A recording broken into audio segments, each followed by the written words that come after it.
Good afternoon, everyone.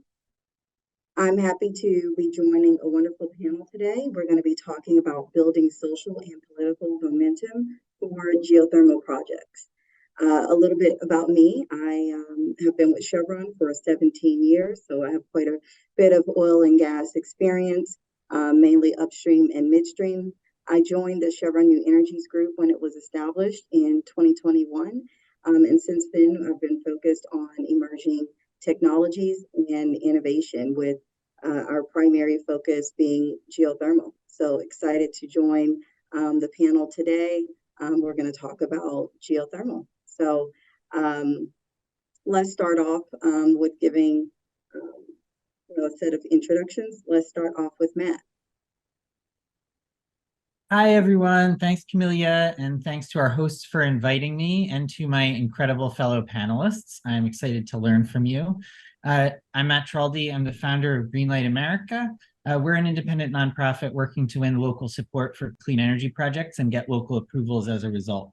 You all probably know a lot of this, but over the next decade, we need to build 6,000 clean energy projects to hit our emissions reduction goals. That's almost 2 per day, as well as 10,000 miles of transmission lines. I'm not a technologist or a finance person. I'm an organizer. I work on political will. And to build all of those projects, we need a lot of political will at the local level. That's Greenlight America's work. Thanks again. I'll pass it back to you, Kimilia. Thank you for that, Matt. Next, we'll go to Bryant Jones. Hi, my name is Bryant Jones. Thank you, Kimilia, and it's great to be here today on this pivot panel. I'm the executive director of Geothermal Rising. We are a community organizer for the geothermal industry. We also we facilitate academic and industry research as it relates to geothermal energy, and we promote geothermal technologies to communities, whether that's the public, policymakers, the media, investors, educators, or textbook publishers. I also have a career in the government where I worked in the federal government for about 15 years, and in academia as well, where I studied science and technology studies. So that's me. Thank you, Bryant. And let's kick it over to Amel. Hi, everyone. Thank you, Kimilia. Happy to be here today. So my name is Amel Barich. I work for the GEORG Geothermal Research Cluster in Iceland. I am a geoscientist by background. What we do at GEORG is basically bridge and create opportunities between different sectors, academia, industry, and the public. We focus on different aspects of geothermal energy.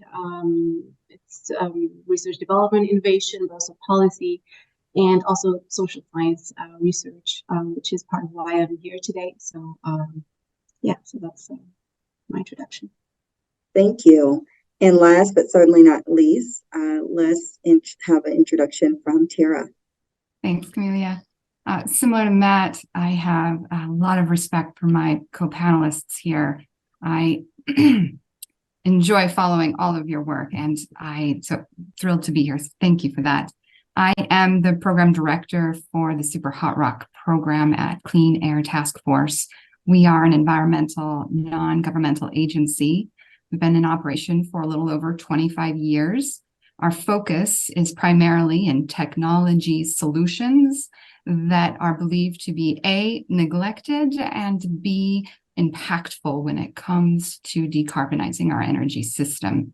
You'll see amongst our programs like advanced nuclear and fusion, some that share some of the similar topics that we'll be talking about today in the context of social license.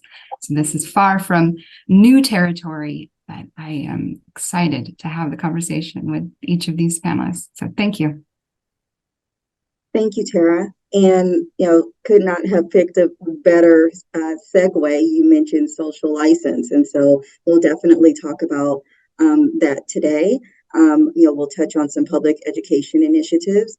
And so let's start off with, what is social license and why is it important to have it, when we're pursuing these clean energy developments like geothermal? And do you want to start, Terra? Sure. In my opinion, maybe I'll start with what I think social license should be is a discourse, a dialogue across multiple stakeholders in a public forum.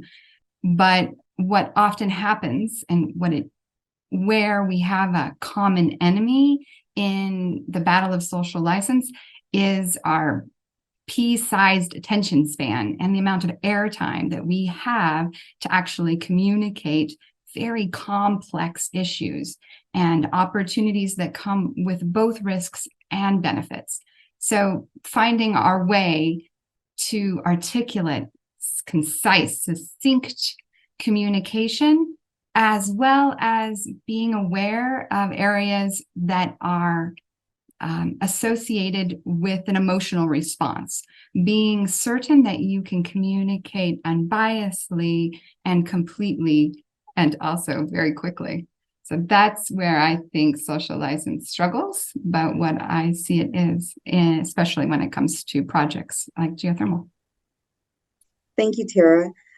Bryant, I'm going to ask you to, maybe kind of follow up on that question. I know with geothermal rising, you have to do a lot of drafting and crafting, as Terra was just mentioning in your role.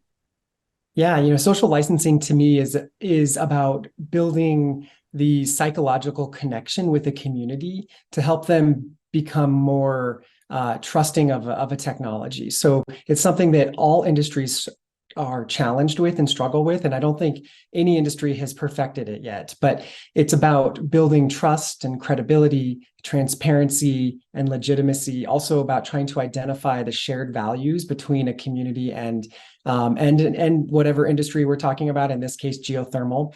But it's trying to create that psychological connection and identification with a community that is seeking to change, and change is a scary thing. And so when the geothermal developer is going into a community, there's an incredible amount of patience that is needed to work with that local community to help them trust and create that transparency that is important for projects to be able to move forward. So that's, in my opinion, that's the importance of social licensing. Thank you, Brian. Matt, do you want to add some thoughts to the conversation? Sure, thank you. So agree with everything that's been said. And, one thing I would add, when I hear social license, it often makes me think about who gets to decide. So, all of us need clean, cheap, abundant energy. Everyone listening to this, every American, every person, the entire planet. But each of these projects will get built in a specific place. And ultimately, the elected leaders in that place, they get to decide what gets built. They get to go through an approval process. It could be county commissioners of some kind, things like that.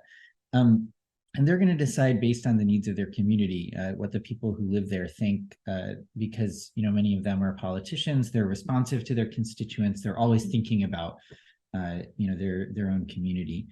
Now, we have a problem with some of these projects, which is that it's easier to say no to any new thing than to say yes.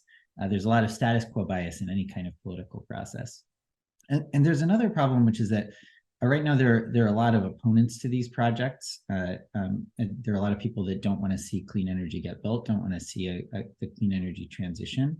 But there aren't a lot of people supporting them. So we can overcome that, but only under certain circumstances. We have to engage the community at that grassroots level, talk to people in local communities, the people who get to decide. And we have to figure out what those communities want, and make sure that the projects that we're building, they actually offer the things that the communities are looking for.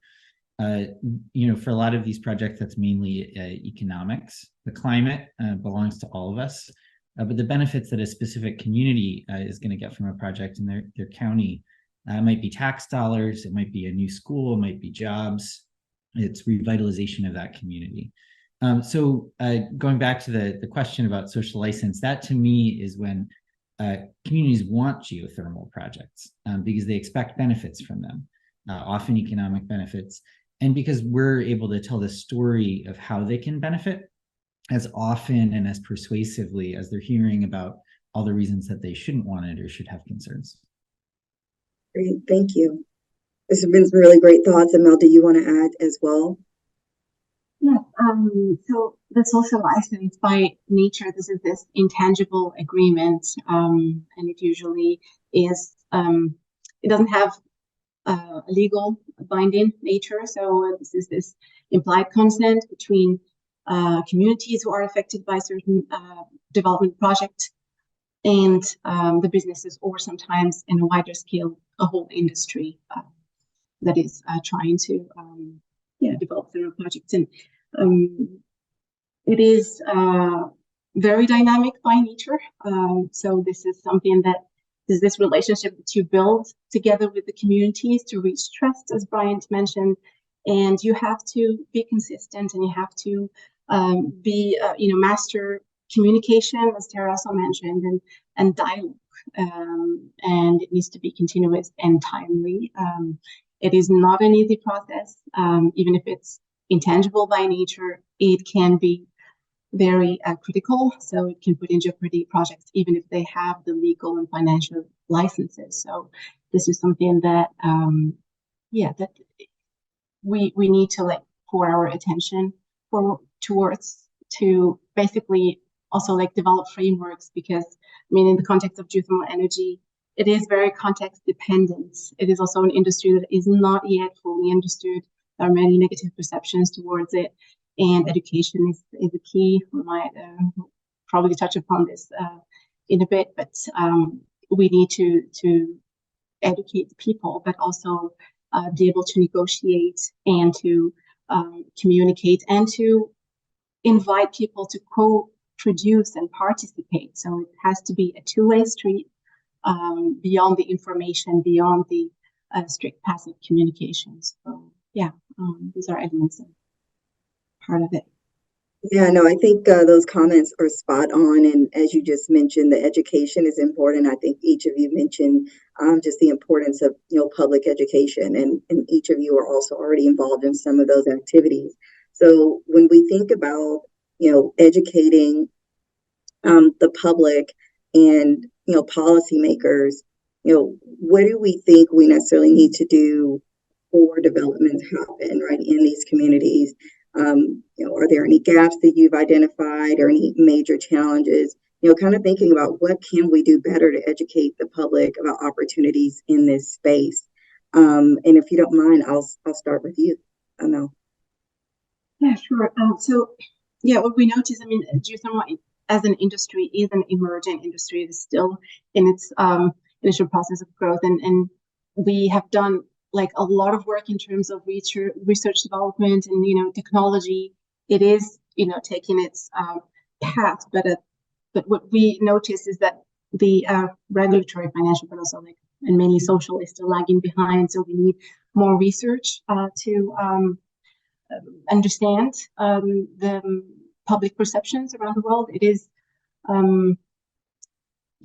also understanding the cultures and the social fabrics of places where we are trying to develop.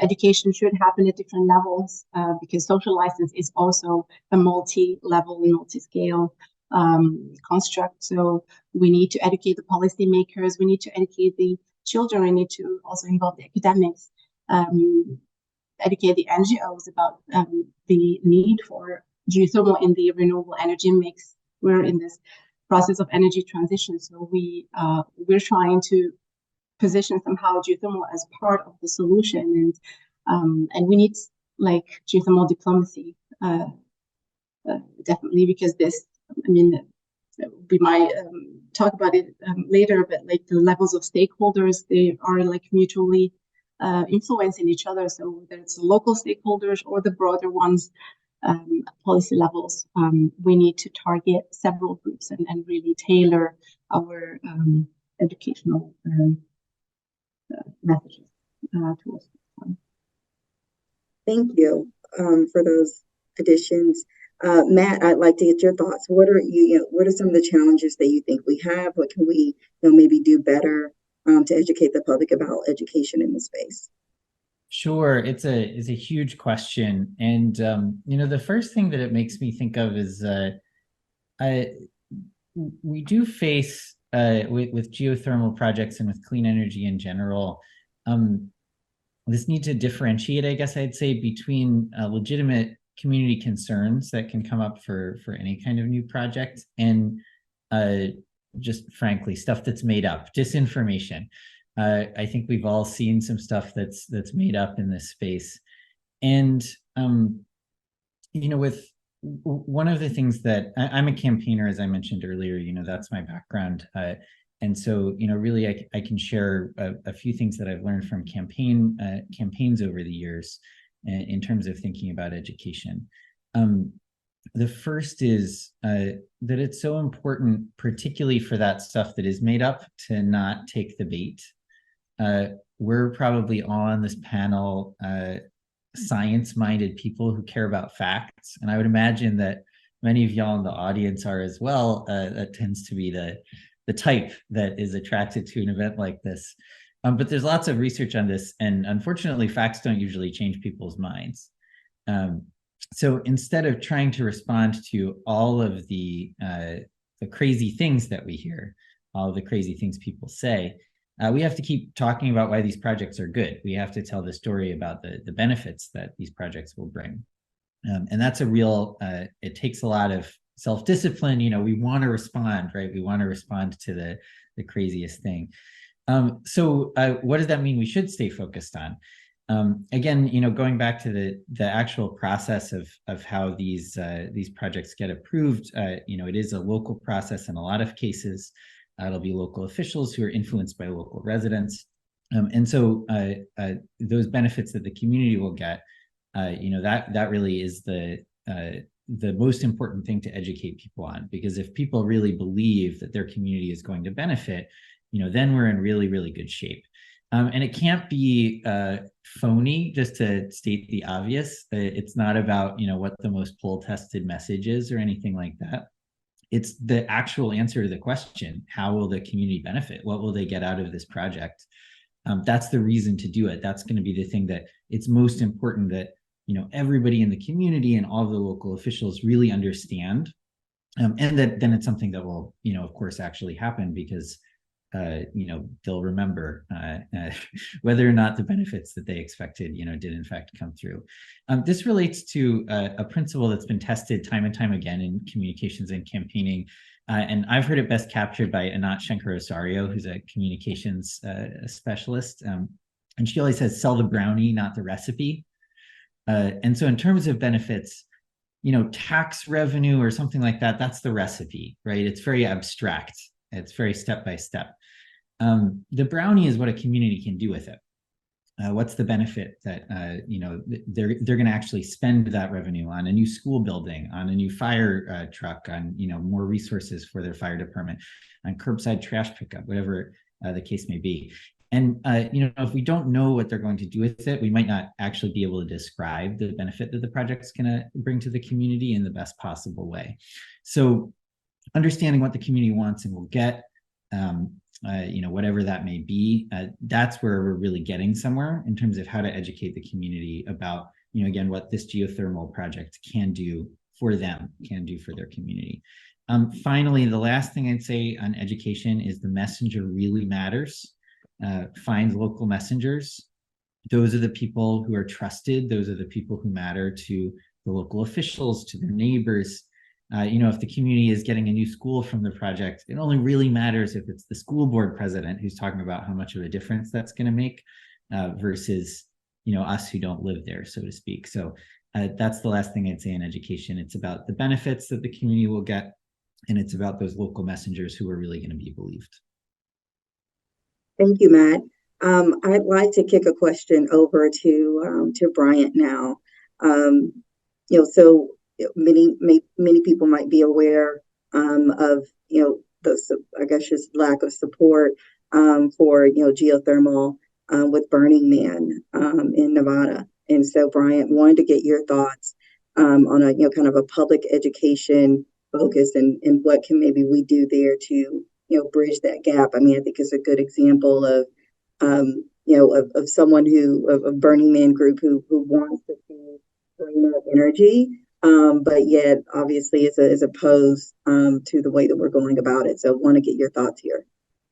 Yeah, so Kimilia, that's a really great question, and actually, I want to build on Matt's analogy there of the brownie. I think what that makes me think about is trying to find these themes or these brownies, if you will, that resonate with the audience. So in the case of Burning Man, it's what do they want to get out of clean energy technologies? Well, they want to decarbonize. They want to fight climate change, and so that's the brownies that are going to resonate with them. Whereas other communities, it's going to be something else. It might be more about stability and the locality and self-reliance that geothermal provides.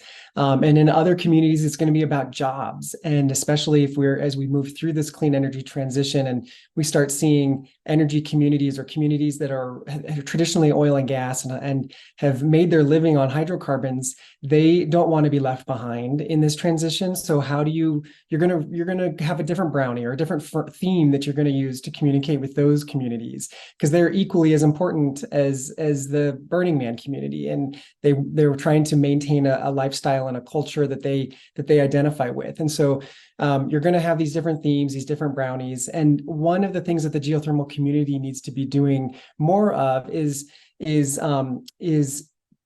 engaging these communities on a more regular basis. I think one thing we could do is geothermal developers could have more community engagement teams. Associations like Geothermal Rising could do the same. And so, because part of social licensing is that it never ends. You always have to be building it and maintaining it. And it's not something you can do once. It has to happen on a recurring basis. And sometimes you're going to have a lot of hard conversations that are uncomfortable for us in the geothermal industry, but we need to be real and honest with the communities that we're trying to work in. So there's a lot of activity that the communications and marketing can do, but importantly, community engagement is one that the geothermal industry can focus on, I think. Thank you for those points, Bryant. And I too really liked Matt's brownie analogy. I'm going to have to use that one. I'd like to get some additional thoughts from Terra as well. When it comes to the communities and oil and gas developers as well as startups, diving into the geothermal industry, not everyone wants to see oil and gas in the industry, right? There's some negative, sentiments around, washing and in that space. But I truly do believe, like many do today, that it is an and world. It's going to take solar, it's going to take wind. It's also still going to take, oil and gas, traditional oil and gas to a certain degree. So want to test with you, Terra, your thoughts on, where do you think the strongest momentum is right now? What are, some of the thoughts around startups being involved in this space versus oil and gas? I know that Clean Air Task Force is doing quite a bit of, surveying, engaging with the public in this space. Excuse me, I was particularly taken by the messenger matters. I agree. However, in this case, and in the context of your specific question, it is my opinion that the oil and gas sector is they're going to play a unique and really key role in this rollout of geothermal, being able to be truly anywhere and at a scale that really matters in the context of climate. So we'll just start with, they're an important part of this chain and of this storyboard. I do believe that there certainly are going to be perceptions and social licensing issues. This startup, the Goliath constant story. But at the same time, there's good news out there. Geothermal really does walk right down the center of our currently relatively polarized political sort of world in the United States. I say that both from my own anecdotal observations, but also from a recent public survey that we pushed out. And the feedback was almost consistent and indifferent to political affiliations. The interest and support is there, and that we should be leading with that when we go in and have these conversations, that this is not a divided topic. And in that same vein is jobs, labor, and the transition. The idea of creating space where the expertise that already exists in the subsurface can be leveraged and deployed into geothermal is a message that is received well by all parties. So I think we have a strong platform, and we'll have to, yes, be careful with that messenger, but that does not mean neglect or avoid oil and gas. They're part of the success story here. I agree with Terra. I think that the geothermal community needs to make sure that they are embracing the oil and gas industry, because there are so many important technologies that do not create carbon, do not cause climate change, but that are important for the geothermal industry to be able to scale and commercialize and innovate. And so, and that message needs to be communicated to audiences. And I think it is slowly, and we're starting to see that now because there is so much more support and interest from state capitals and from the federal level for geothermal. And it's really exciting to see a policy topic, in this case geothermal, get a senator from Wyoming excited and a senator from Vermont excited. And when they can sit in a room and talk about a policy, and again, in this case, geothermal, it really sort of gives me hope for the whole country, actually, that maybe geothermal is this uniting technology that we haven't had. So I'm really excited about it. I think there's a lot of momentum for geothermal, and we're also starting to see it with climate and environmental groups as well. The more they learn about geothermal, the more they become obsessed with it. And so anyone who's taking the time to learn about it starts realizing that there are so many benefits to geothermal applications that I think we won't see. They will start seeing more organizations, both from the environmental side and the climate side, starting to get interested in geothermal. No, you're spot on, Bryant. I think that there is, of course, a lot of excitement. I'm very, passionate about, about geothermal, obviously, and just kind of thinking about who's being vocal. Obviously, you mentioned, at the multiple levels, Secretary Granholm was a huge fan of, of geothermal. But, there's some people who are also being silent in this space, right? So when you think about geothermal, it's 24/7, base load, clean energy, small footprint. I can go on and on and on with all of the benefits of geothermal, right? But there's some groups that are being pretty silent about it, like some of the environmental groups. So, what are the panel's thoughts? Do we think that the kind of silence in this space is due to a lack of support, or maybe they're just not passionate about it? I mean, do we need to get an influencer involved and, try and pump up the marketing for geothermal? Any thoughts on that? I will attempt it again from more of an anecdotal observation here, which is, until we can raise enough awareness around the possibility that geothermal can be anywhere, it is still too small to be of interest to those that are pushing for large climate impact. So we need to get past this obstacle where it is seen as only possible in unique corners of the world, and start making it obvious that through technology investment, perhaps some policy momentum, we can actually push technologies that will make it possible anywhere. And I think once you add, candidly, enough zeros to it, it becomes interesting, and you will hear a lot more voices join the fight. So I would be focusing on anywhere and scale if we really want to bring in people. Yeah, I like. Anyone else have some thoughts on how we can help market geothermal and maybe make it a bit more appealing and exciting, and maybe get some groups to be more vocal about their support? So one thing I wanted to add that is not unique to geothermal, it's a challenge with advocating for clean energy build out across the, technologies, is that there's kind of two sides of the same coin element to public support, where on the one hand, there's a question of rising tide lifts all boats. Do people know about geothermal, and do they think it sounds like a good idea? Do they think it sounds beneficial in the abstract?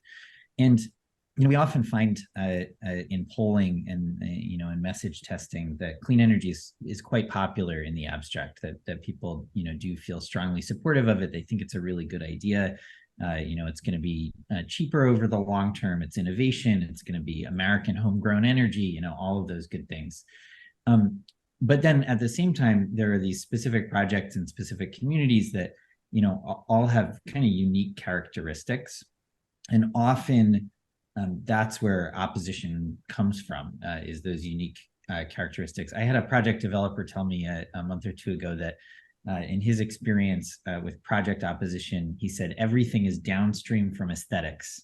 So all of people's concerns really stem back to their aesthetic sense of their community, what they want to see on their drive to work, whether they thought it was a rural or, an industrial community when they moved there, that kind of thing. And so I think that that's our challenge and also our opportunity in terms of building support for this, is this combination of the rising tide lifts all boats. How do we share more information about geothermal across the board and help people understand the role that this technology can play in the massive system-wide clean energy transition that is going to be coming over the next decade? And then at the same time, how do we also focus in on these specific projects and, what they're going to do wherever they're getting built, and, what the kind of particular benefits, particular concerns, and so forth are for each community. And that's just that's why the work is fun and interesting, right? Is that it's not just one thing, it's kind of both of those at once. Great. Thank you for that, Matt. I'm going to try and get one more question that I have for the group, and then we'll kick it out to the some of the audience questions that we have coming in. One of the questions I thought would be really good is really tied to grassroots. So we just talked about some of the challenges involved. Let's see if we can get a positive story out of this. Are there any positive or good examples that we have with grassroots movements that have really worked well to move projects forward? From geothermal projects themselves? I would say what I'm seeing is I'm seeing a lot of interest from different groups, and particularly more historically marginalized populations that are starting to take an interest in geothermal. Tribes across the United States and in First Nations in Canada, for example. And that is a change than previous decades of the geothermal industry. And as these communities start learning about the benefits of geothermal, they're increasingly becoming interested. So and that's building that social license that we're talking about here. And as they learn and become familiar with it, they're able to share their knowledge. And I think there's the example out of New Zealand with the Maori population is a really good one, where they have, from what I've heard and read and studied, there's a really good partnership that has developed down there between geothermal developers and the Maori population in New Zealand. And so there's probably some best practices and that geothermal developers in other regions and on other continents could benefit from. Yeah, no, thank you for that, Brian. I think it's important that we kind of crowdsource some of these positive stories or wins that are happening globally, because, as many will say, we do want to see, geothermal unlocked everywhere, around the world. So maybe that's an action that we can take for, as we move forward. One question that we have from the audience is, as a geothermal ecosystem member, I'm seeing emerge a dynamic where one part of the industry doesn't want to lose social license that they have currently due to incoming entities, or direct use feels threatened by EGS. Any opinions on that? Yeah, I think I will comment on that because when we talk geothermal, what is geothermal? Like we go back to this almost like of an identity crisis that the industry has, like direct use, or electricity production, or high enthalpy, low enthalpy. Where do we stand? How do we advocate for what we're doing? And this creates also this kind of misunderstanding on the other end. We're trying to preach to each other the benefits of geothermal, so it's the effort is also made initially and in majority so far directed inwards, and it makes it like hard to do the outward communication. So geothermal is everywhere. We need to understand that geologically speaking, it can be, I mean, it's different. You have the in volcanic regions, you have like the high temperature and high potential. In the continental low temperature regions, you have the possibility for the direct use.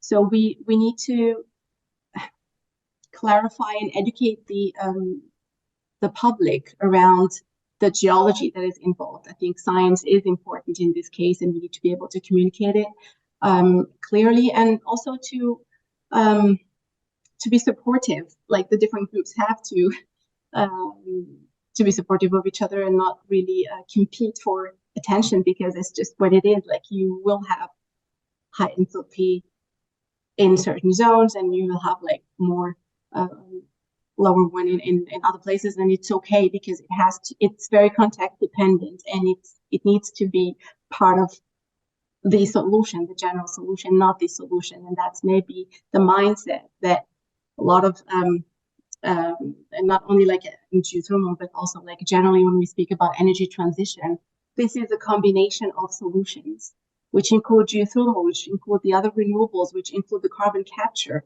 and storage. So we really need to shift our mindset from, oh, this, like, we're just gonna choose this solution and we're gonna go for it and overuse it and hit maybe this dead end again, or we are going to be comprehensively, tackling this the sustainable development and the energy transition. So that's, in my opinion, extremely important at this stage. And I want to build on that as well, because I think within the geothermal community, one thing we've had to have a tendency to do is, because we all are scientifically minded individuals, we have a tendency to try to define ourselves and bucket ourselves by technology. And I think we should disassemble that social construct, and we should think of ourselves as one geothermal family instead of I'm closed loop, I'm EGS, I'm heat pumps, I'm industrial heat, I'm hydrothermal. We are all one big geothermal family who has a solution to decarbonize the planet. And that's a story that is much more moving, and it is still a fact. And so I would love to see the geothermal community coalesce around this geothermal is everywhere fact, because it is, and we can question our own technologies within our community, but publicly we need to be supportive of one another. And I think we are doing that. We need to be doing it more. And I think it'll only help the entire geothermal industry if we are just thinking about ourselves as one entire family instead of different technologies. Yeah, thank you for that, Brian. I completely agree. I think there's room for everyone. So we have about a minute and a half left in the panel. That went by really, really fast, and really enjoyed the discussion. I do want to end on this note. Right now, when I say the word geothermal, most people draw a blank, right? Let's do rapid fire. What gives you hope that social engagement in geothermal will increase over the coming years? And what's maybe something that the average person can do to build momentum? Really quick, let's start with Matt. What gives me hope is the low footprint. I think it's amazing that this technology allows us to build in places that we couldn't build any other clean energy. Thank you. And Terra? Plain firm. Just really now understanding the pain of intermittency and our goals set around carbonization, and also adding in the complexity of precious and critical minerals. I think that clean firm will be a hot topic that will help propel geothermal in evaluations in the future. I like it. Let's go to Bryant.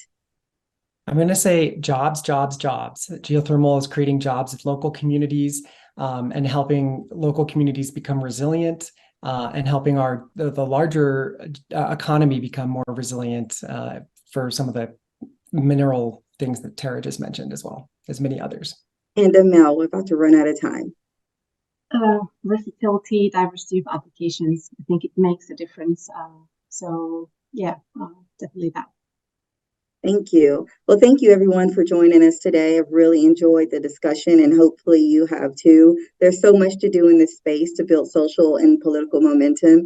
And I encourage everyone to think about what you can do to help move us forward and create a world where really there's geothermal everywhere and we're able to unlock the heat beneath our feet. Goodbye.